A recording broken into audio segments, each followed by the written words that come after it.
Hi, I'm Kim. You're watching Kim Wilson TV. My channel is dedicated to helping victims of narcissistic abuse get free and stay free. Before we get started with today's video, I'd like to take a moment to thank Melissa very much for your contribution to the channel. Now, I'd like to tell all of you who have donated to the channel what a tremendous help this has been to me. About a year ago, my son Edward had moved to Calgary. He was going to school there and working part-time. He had moved to Calgary because he himself had been horribly victimized by a very young narcissist, possibly a psychopath, the poster child for, the Antichrist of little she-demons, and quite a little narc in development. Now, once Eddie moved to Calgary, he started to notice a lot of very strange anomalies.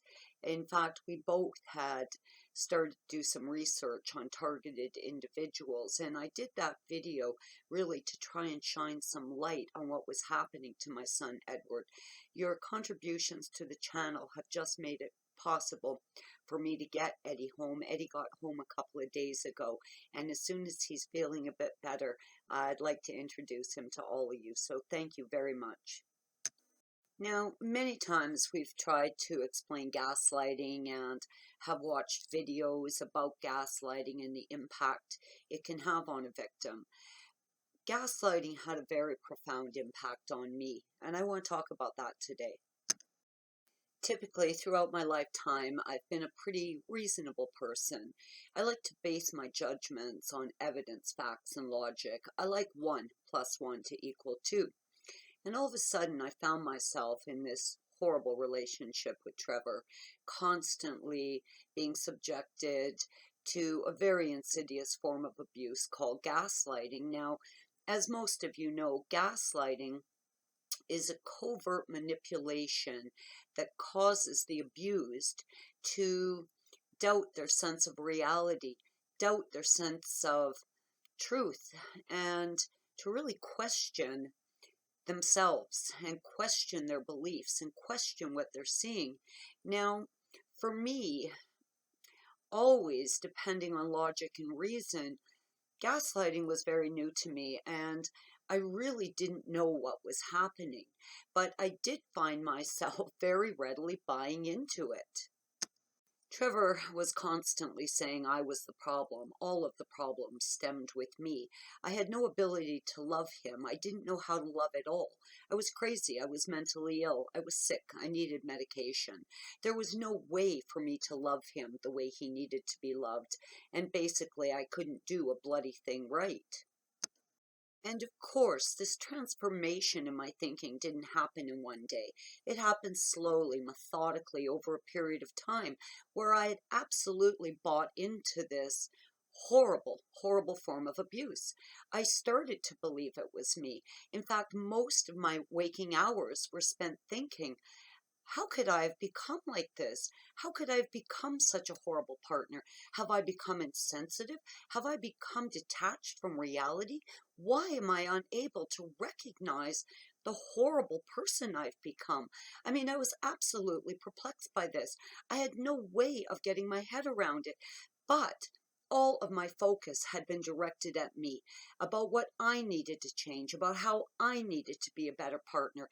Now, this did two things. This really trapped me in this insidious cycle of really sick and delusional thinking, but it also directed all of my attention away from Trevor.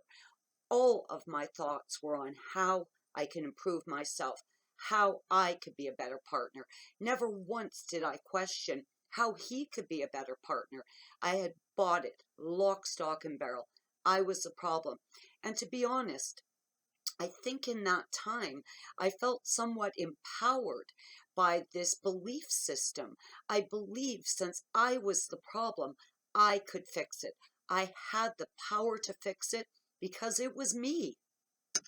Trevor would dump me, he would discard me, I would go away, I'd curl up in the fetal position, I would cry and sob and drink too much wine and lick my wounds. and then he would hoover me. And after all this pondering in my absence from him of how I could have been a better partner, how I could have worked harder to make him happy, he would hoover me and I would think, bam, this time I've got it. This time I'm going to be the partner he needs. So hoovering was very effective. I left a door open for hoovering. He would do it. I would believe I'd found the answer to being a better partner to him, and I would go running back without question.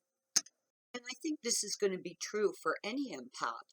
If you believe you're the problem, you're going to believe you hold the solution to the problem. And if you could just work on yourself and be a better person, a better friend, a better partner, you can fix this.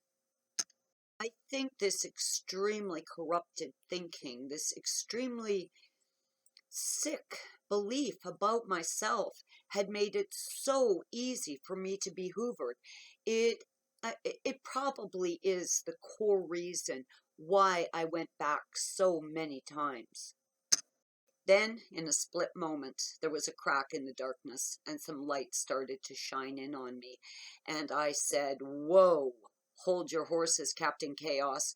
It isn't me. I had developed a position of defiance against the gaslighting. He would say, you're the problem, and I would say, no, that's a lie. And it's when I started to develop this defiance, when I really started to recognize I wasn't starting the fires, I was the guy stomping them out. I was the guy trying to smooth over the bumps. I was the guy trying to fix it. I was the guy trying to make sense of all this insanity. It was when I really internalized the fact that none of this had been my fault. I was the victim here. I was not the bad guy. I had played zero role in the problems within the relationship. In fact, I had played the polar opposite role. I had been constantly trying to fix things, constantly trying to smooth things over, constantly trying to make him feel loved, trying to prove my worthiness constantly. And I never deviated from that path. And all of a sudden I knew it wasn't me. This false illusion that I had some control over this because I was the problem was shattered. Once I realized I wasn't the problem, he was, once I recognized my focus needed to be redirected towards his behaviors, not my behaviors that were part of his delusion. Once I recognized that I hadn't done it, I recognized I had no power over this. I really, at that point, started to realize I was flogging a dead horse, beating my head into a wall, and there was nothing I could do to change it.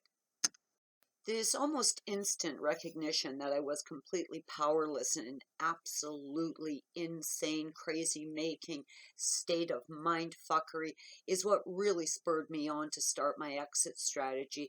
It helped me to realize I was on a dead-end road. There was nowhere to go with this. And I also recognized the deceit, the malicious, vicious intent behind his gaslighting.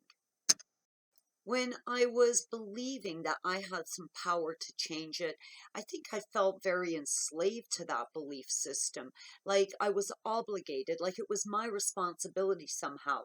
Recognizing I didn't do it relieved me of all that responsibility. If you're hanging on to the false belief that you somehow have the power to fix this, fix yourself or love the narcissist well, I'm going to tell you, my experience, that was a dead end game. Recognizing that the only power I had was to get the hell out of there and get out fast.